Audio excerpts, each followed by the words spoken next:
nós temos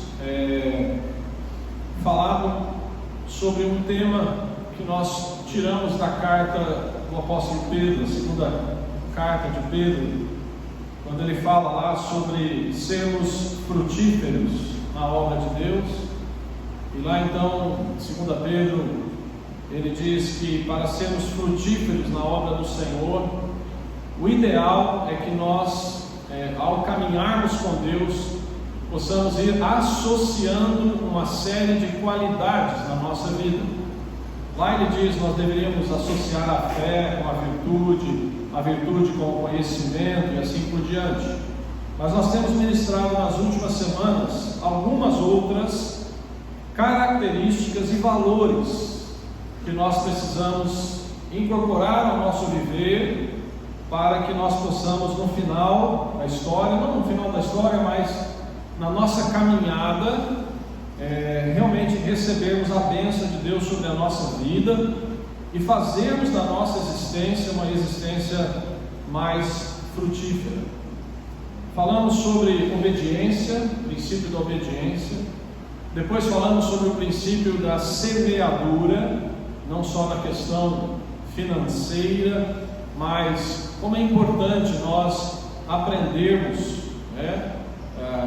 a semear na vida de pessoas, no reino de Deus, semear palavras, semear oração, semear atitudes. E hoje nós vamos falar sobre a terceira característica ou qualidade, que é a honra. Um estudo bastante interessante, que eu particularmente gosto muito, é o estudo das culturas das nações, dos povos. E ao estudarmos os povos, nós percebemos que determinadas culturas têm certos valores e princípios mais fortes do que outras, não é?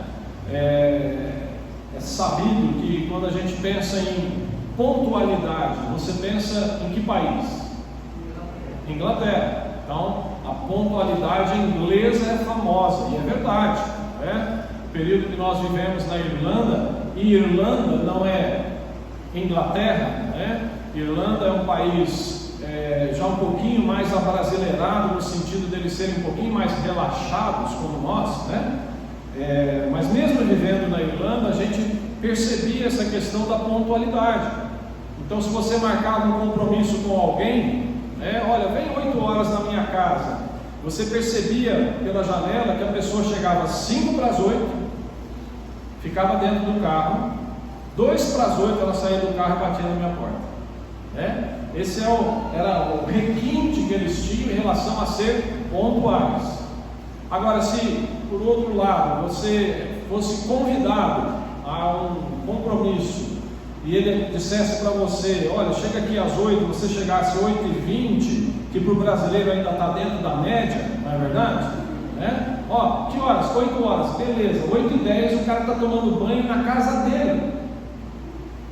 Se eu chegasse lá às 8h20, a pessoa abriria a porta, não estou exagerando, ela diria, olha, o compromisso era 8 horas, vou marcar no outro dia. Você acha isso um absurdo, não é? Mas é porque isso é bem marcado neles. Quando a gente fala de honra, você vai saber isso também. Qual é das culturas do mundo que a questão de honra é mais marcada? Japão. É interessante que na cultura japonesa existem 7 princípios que são nutridos, respeitados, especialmente pelos samurais. Conhece aí a história dos samurais, aqueles guerreiros japoneses, e eles têm 7 princípios de vida, chamado Bushido. Eu não sei se é assim que fala, mas a palavra é essa.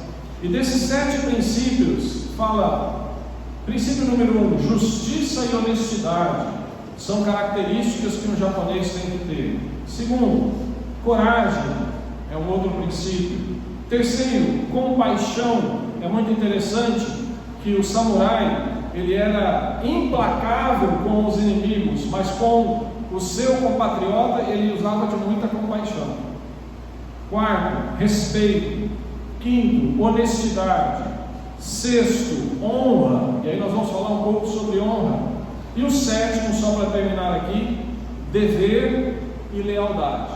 Então você imagina um japonês que tinha isso na sua formação e procura levar todos esses princípios a sério, apesar de hoje o Japão não ser uma nação que tem base cultural na Bíblia. Os japoneses têm toda uma raiz religiosa totalmente diferente do cristianismo. Nós temos igrejas Batista Livre no Japão, mas é totalmente diferente. Mas esses princípios eles têm. Quando o japonês fala de honra, ele fala do seguinte: o comportamento e as decisões de um samurai são o que definem quem ele é. Portanto, é preciso tornar-se seu próprio juiz para avaliar as suas atitudes, se suas atitudes são honradas. Então, o samurai ele é juiz de si mesmo, e ele está sempre analisando se as suas atitudes são honradas. Não se pode influenciar pela opinião de terceiros dentro da cultura japonesa. O japonês não é influenciado por nenhuma outra pessoa, ele é influenciado pelos seus próprios critérios aí de honra, de honestidade e assim por diante. Por isso que é muito difícil ganhar pessoas para Cristo no Japão, porque se você for lá tentar evangelizar o filho ou ganhar a esposa japonesa, não funciona assim. Enquanto você não ganhar o pai, o chefe da casa, a família nunca virá para a igreja, porque é uma questão de honra, uma questão de hierarquia, é assim que funciona. Alguém disse que honra é um princípio de comportamento do ser humano que age baseado em valores bondosos, como honestidade, dignidade, valentia. Então, quando a gente fala de honra, nós estamos falando disso, de honestidade, de dignidade, de valentia. Não quero ficar falando do Japão aqui o tempo todo, mas você sabe o que acontece lá no Japão e em alguns países asiáticos quando um político é pego em corrupção? O que acontece? Ele é levado para a prisão ou ele mesmo faz o harakiri. Isso não é uma prática mais atual no Japão, mas alguns têm tirado a própria vida por causa da vergonha de terem sido pegos em corrupção. Puxa, se isso acontece no Brasil, hein? Limpa o nosso Congresso em um dia, né? Mas tá bom. Mas porque o japonês, quando ele é pego em vergonha, em corrupção, em algo vergonhoso, ele não suporta e ele vai até o cúmulo de tirar a sua própria vida. Eu vou falar um pouquinho então sobre honra bíblica. Honra como essa característica que é um princípio espiritual. É isso que você precisa entender, irmãos. É isso que eu espero que realmente entre na sua mente. Quando a gente fala sobre determinadas características na nossa vida, nós não estamos falando simplesmente de hábitos que nós vamos aprender e vamos tentar praticar. Não, nós estamos falando de princípios que, quando são obedecidos, existe um gatilho, vamos dizer assim, no reino espiritual, que alguma coisa acontece e volta para a nossa vida. Deus estabeleceu o mundo espiritual respeitando certos princípios, e quando nós conseguimos viver esses princípios, existe um retorno espiritual para a nossa vida. E é isso que nós vamos ver hoje. Para ficar mais didático, mais fácil, eu separei um conceito de honra no Velho Testamento e no Novo Testamento.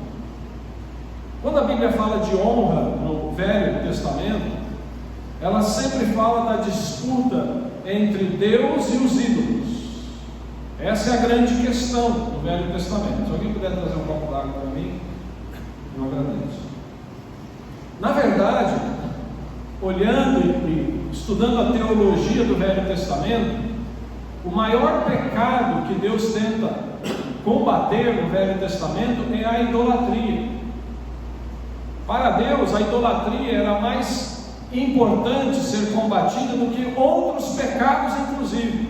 Não que ele aceitasse, mas a idolatria era o grande foco de Deus no Velho Testamento. Então a gente encontra lá vários versículos dizendo, ou Israel trazendo honra ao Senhor em determinados momentos, em outros momentos honrando os ídolos, Baal, Astarote e outros. Tá? Mas é interessante que no Velho Testamento, honra é uma característica requerida por Deus. Deus valoriza, requer esta questão de honra. Na verdade, Deus trabalha com o seu povo no Velho Testamento e revela ao seu povo no Velho Testamento, preste atenção, que honra era algo importante a ser dado a Ele, ao Senhor. Eu tenho vários versículos aqui. Talvez você não vai conseguir ficar abrindo toda hora, mas eu vou mencionar, mas eu vou ler esses versos, tá bom? E o primeiro verso que eu quero ler aqui está em 1 Samuel 2,30, você pode apenas ouvir. 1 Samuel 2,30, nós encontramos essa palavra aqui, ó. Portanto, diz o Senhor Deus de Israel: na verdade tinha falado eu, que a tua casa e a casa de teu pai andariam diante de mim perpetuamente. Porém, agora diz o Senhor: longe de mim tal coisa, porque os que me honram, honrarei, porém os que me desprezam serão desprezados. Palavra muito forte. Essa palavra foi dada por Deus para a casa de Eli, o sacerdote. Eli foi um sacerdote levantado pelo Senhor. Na verdade, estudando a Bíblia ali, a gente entende que Deus fala: Eli, eu levantei os seus antepassados como sacerdotes e eu fiz uma promessa, e Deus havia prometido que a casa de Eli seria perpetuamente uma casa de sacerdotes. E esse verso é muito forte, porque chega um momento de tal desobediência e negligência de Eli. Eli é aquele sacerdote que tinha 2 filhos, que abusavam de todo jeito do sacerdócio. Eli foi aquele sacerdote que tinha 2 filhos que roubavam o sacrifício, que desprezavam as pessoas, que zombavam de Deus. E o ultraje daqueles 2 filhos de Eli foi tão grande diante de Deus, e o fato de Eli não ter feito nada, a Bíblia diz que Eli sabia dos pecados dos seus filhos e nada fazia. Então vem Deus aqui nesse verso e diz: Eli, é o seguinte, mudei de ideia. A partir de hoje a minha bênção não estará mais com você. Olha que coisa tremenda. E Deus usa essa expressão: porque os que me honram, honrarei, porém os que me desprezam serão desprezados. Amados, Deus vê como algo extremamente essencial e importante o honrarmos o seu nome, temermos o seu nome. E é preocupante. Eu estou falando aqui de 2020, século 21. É preocupante ver como os cristãos se comportam diante do seu Deus. É preocupante ver a negligência de alguns que se dizem cristãos e o seu comportamento diante de um Deus santo, poderoso. Tem pessoas que olham para a igreja como se a igreja fosse a terceira coisa, a quarta coisa. Tem pessoas que olham para o seu relacionamento com Deus e tem um conhecimento, um entendimento errado, tá? Tem pessoas que têm um entendimento muito errado da questão do amor desse Deus, como se esse Deus profundamente amoroso, e não há dúvidas disso, fosse um Deus relapso, negligente, que aceita qualquer coisa. O Senhor não aceita qualquer coisa da nossa parte. Ele sabe que nós não somos perfeitos. Ele sabe que nós não podemos fazer tudo, mas Ele nos conhece, amém? E sabe o que é o nosso melhor. Deus sabe qual é o teu melhor. Ele não aceita nada menos do que isso, meu irmão, minha irmã. É entristecedor e preocupante ver a atitude de alguns crentes, de como são relapsos diante deste Deus, e acham que a vida cristã pode ser vivida de qualquer maneira, porque Deus, Ele exalta, valoriza a honra. No Novo Testamento, vamos pular para o Novo Testamento, a honra é uma característica também que o próprio Senhor Jesus fala, como algo valoroso, tá?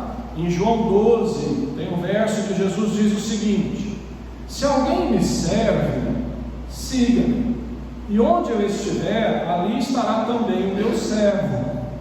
E se alguém me servir, meu Pai o honrará. Olha que coisa tremenda. Jesus começa a falar do seu relacionamento com os discípulos. Em vários momentos ele usa essa figura de linguagem, o mestre, o servo, não é? E aqui ele diz: se vocês me servem, vocês têm que estar comigo o tempo todo, mas não se preocupem, porque se vocês estiverem comigo, Deus, o Pai, honrará a vida de vocês. Então, reforço, no Novo Testamento a honra é uma característica valorizada por Deus. Também a Bíblia nos diz no Novo Testamento que a honra pode ser dada às pessoas. Isso é um aspecto interessante. Nós encontramos vários versículos falando de como nós devemos honrar determinadas pessoas. Eu vou dizer aqui determinadas categorias de pessoas. 1 Timóteo, o apóstolo Paulo fala lá para o seu filho na fé: honra as viúvas que verdadeiramente são viúvas, Timóteo. Que coisa estranha. Mas o que é viúva verdadeiramente viúva? É porque naquela época a igreja cristã tinha a responsabilidade de sustentar as viúvas, porque as viúvas, quando perdiam seu marido, não tinham sustento algum, não havia INSS naquela época, ok?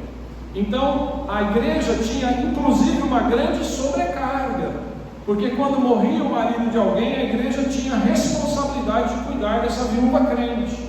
Mas aí Paulo fala de um problema que estava acontecendo ali. Tinham mulheres que eram viúvas, mas tinham relacionamentos com outros homens. Tinha um caso aqui, tinha um caso ali. Aí o apóstolo Paulo vai direto e diz: olha, a igreja tem que sustentar as viúvas, mas as verdadeiras viúvas. Mas então, a palavra que é usada aqui, honra as verdadeiras viúvas.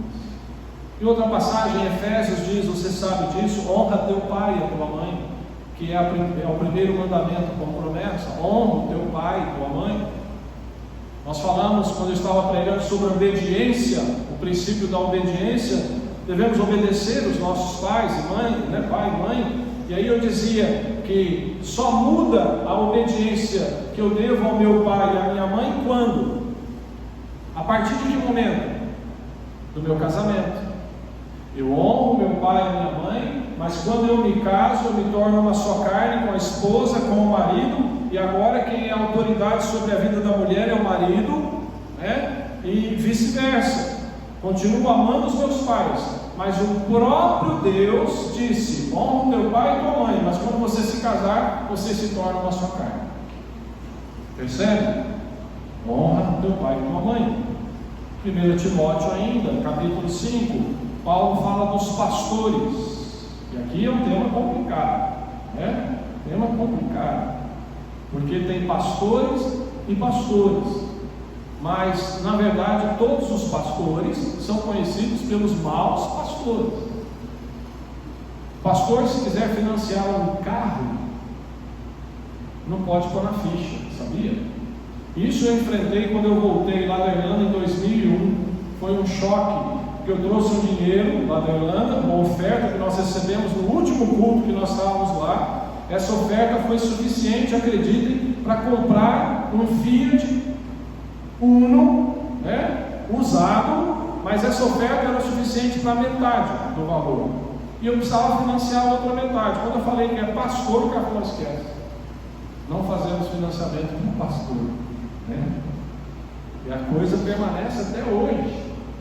Mas olha o que a Bíblia diz: os presbíteros que governam bem sejam estimados por dignos de duplicada honra, principalmente os que trabalham na palavra e na doutrina.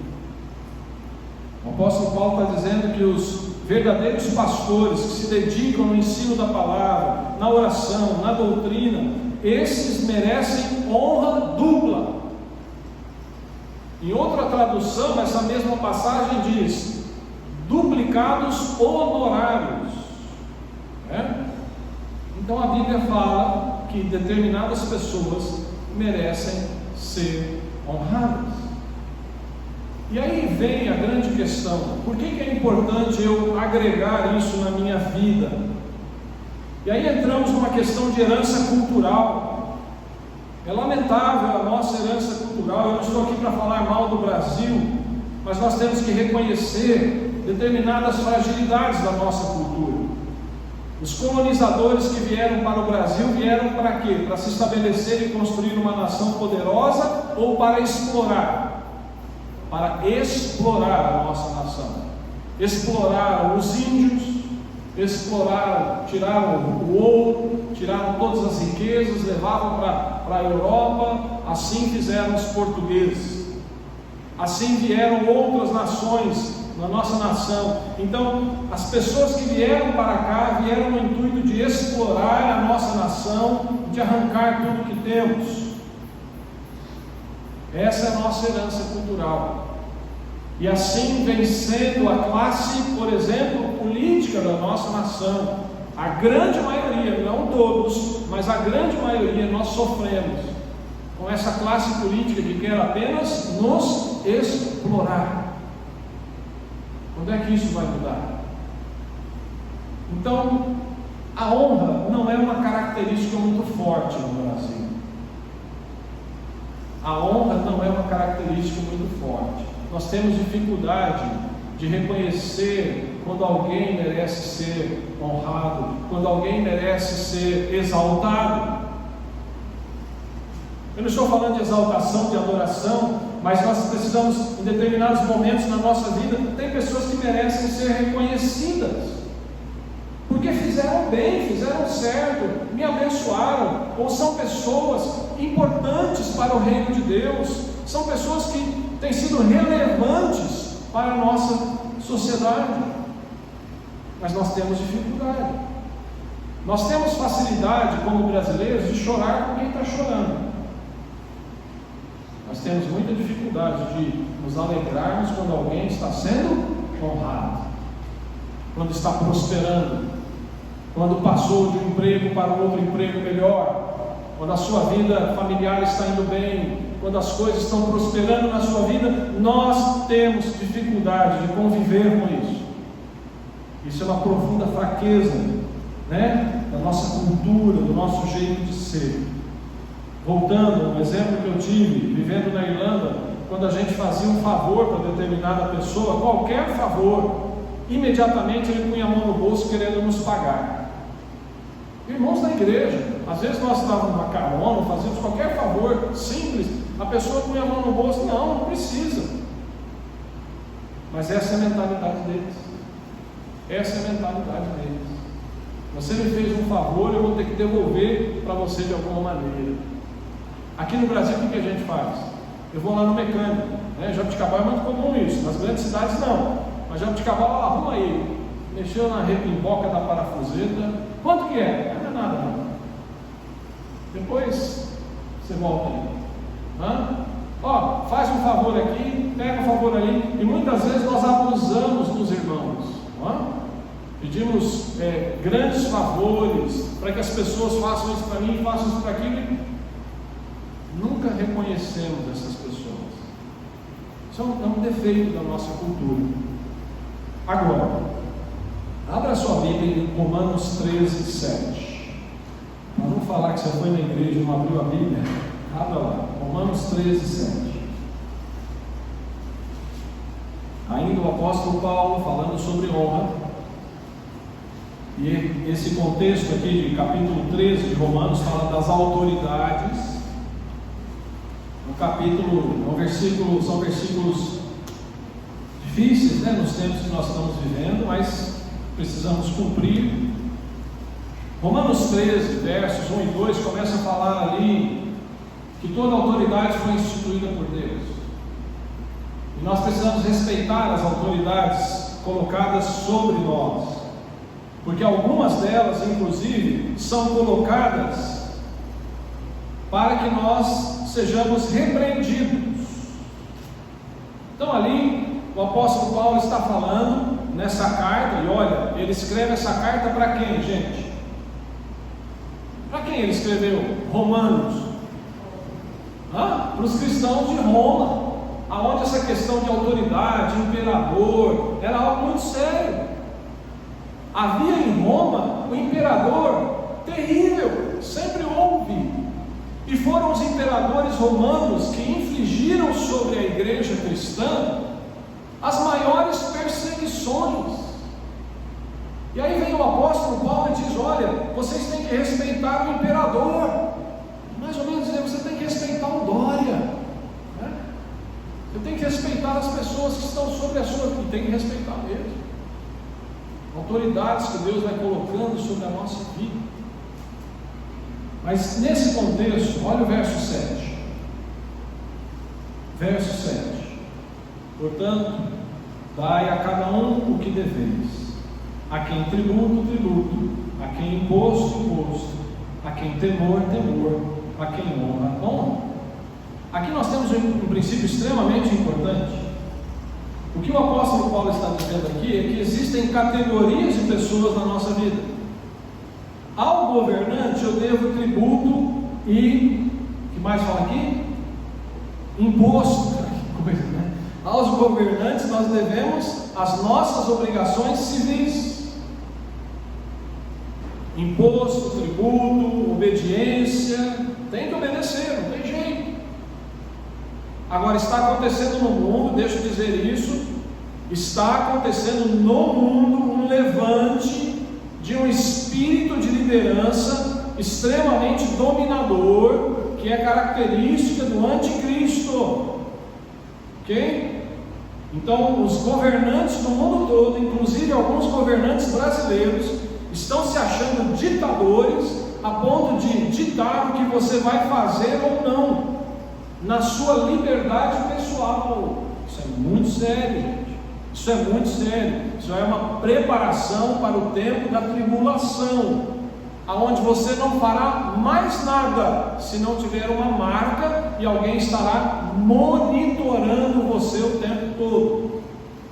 Nós imaginávamos há 50 anos atrás, as pessoas imaginavam que a marca da besta fosse um carimbo 666 na testa, né? E hoje nós sabemos que a marca da besta será o quê? Um microchipzinho implantado na sua pele, onde terá todos os seus dados e o controle de toda a sua vida. Isso já existe. E os imperadores desse mundo de hoje, né, os governadores e presidentes estão com esse espírito. Vai ser muito difícil. Vou dizer uma coisa: no período da tribulação haverá desobediência civil, sim. Porque os verdadeiros crentes que se converterem durante a tribulação, tá? Porque antes da tribulação a igreja vai ser levada para o céu, mas haverá pessoas convertendo-se durante a tribulação. Eles vão se recusar a adorarem ao anticristo, e aí haverá, né, desobediência civil. Mas vamos voltar aqui. Hoje nós pagamos imposto e tributo para os nossos governantes. Mas aí o apóstolo Paulo diz: mas a quem honra, honra. A quem temor, temor. A quem nós devemos temer? Fala aí, meu amado, a quem nós devemos temer? Ao Senhor. Não tememos e não devemos temer aos homens. Não devemos temer a nenhuma outra criatura. O nosso temor é dado ao Senhor. Isso para nós parece meio água com açúcar dizer, mas existem cristãos que estão morrendo pela sua fé em alguns lugares do mundo. E por temer a Deus, eles vão até as últimas consequências, são presos e mortos hoje. Mas então tememos a Deus. Mas existem pessoas que estão na categoria de pessoas que devem ser honradas por nós. Eu gostaria que essa palavra mexesse com o seu coração, para que você saia daqui hoje pensando: e aí, eu tenho honrado meu pai, a minha mãe. Ah, mas eles não são crentes, não importa. Eu tenho honrado o meu patrão, porque é ele que me dá o salário, eu trabalho, eu mereço, mas graças a Deus pelo emprego que eu tenho. Ou eu vou para o meu emprego amaldiçoando a empresa, amaldiçoando o meu empregador, e quando eu perco o emprego eu acho que Deus me abandonou. Então, existem pessoas que precisam ser honradas, pessoas do seu convívio, irmãos que Deus tem usado para abençoar a sua vida, pessoas que não são nem crentes que Deus tem usado para abençoar a sua vida. Eles merecem também ser honrados. E quando você incorporar isso no seu dia a dia, isso vai detonar um gatilho de bênção para a sua vida. Amém, amados? E finalmente, a Bíblia nos fala também de honra coletiva. Vou ser rápido aqui. Em Romanos, Paulo diz: amai-vos cordialmente uns aos outros, com amor fraternal, preferindo-vos em honra uns aos outros.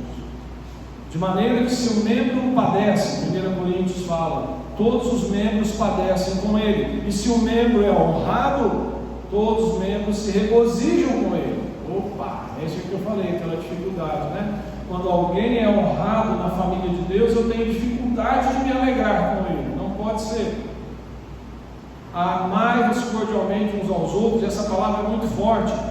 Paulo diz: preferindo-vos em honra uns aos outros. Eu vou bem especificar o que eu quero dizer aqui, o que eu acho que a Bíblia quer dizer.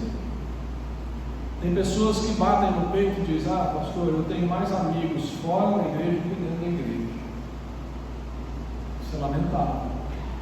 Isso é profundamente lamentável. Nós podemos ter amigos não crentes, convivemos com pessoas, mas achar que é normal eu ter amizades mais fortes fora da igreja do que com irmãos em Cristo, isso é lamentável, porque a Bíblia me diz aqui que eu preciso preferir os meus irmãos em honra. Talvez você não esteja abrindo o seu coração suficientemente para conviver com aquela pessoa, e não vai me dizer que lá a pessoa sem Cristo é muito melhor que o crente dentro da igreja. Não vai me dizer isso. São pecadores iguais, são seres humanos iguais. Não existe isso. É claro, tem alguns crentes que nós não conseguimos conviver, mas a Bíblia me diz que eu preciso preferir em honra o meu irmão.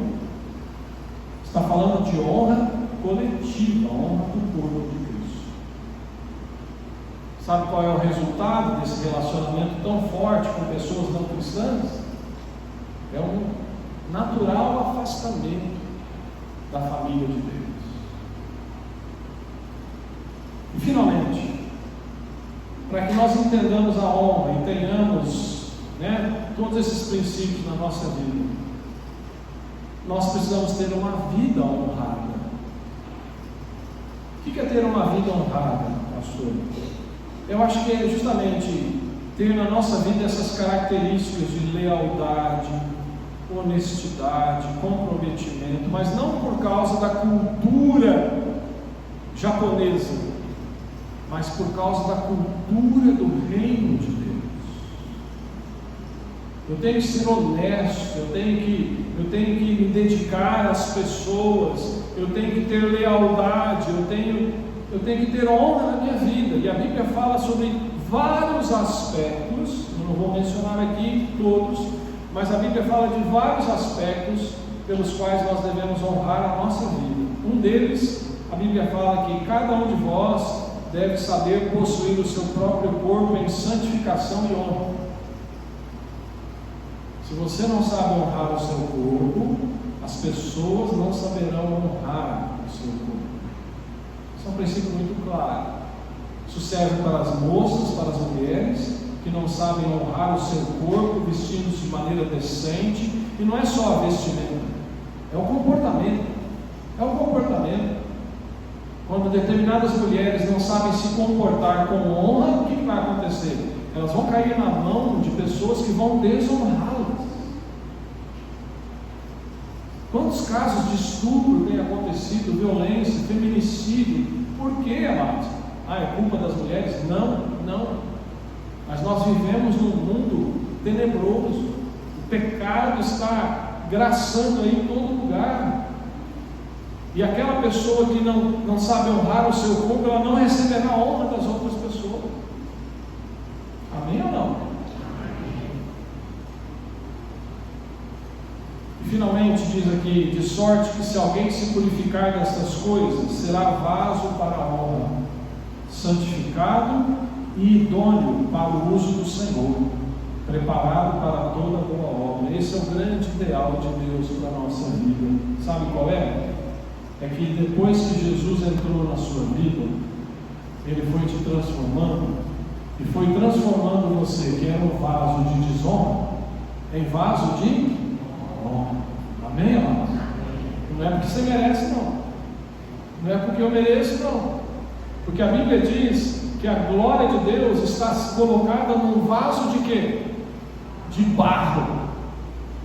Para que a glória não seja do vaso, mas que a glória seja do Senhor. E olha que impressionante, diz Paulo de novo aqui: o Senhor vai nos transformando em vasos de honra, para que sejamos úteis na obra do Senhor. Esse deve ser o nosso ideal, amém? Os samurais deveriam olhar para os cristãos e dizer: eu gostaria de ser como esses cristãos. Vamos ficar em pé? Vamos orar.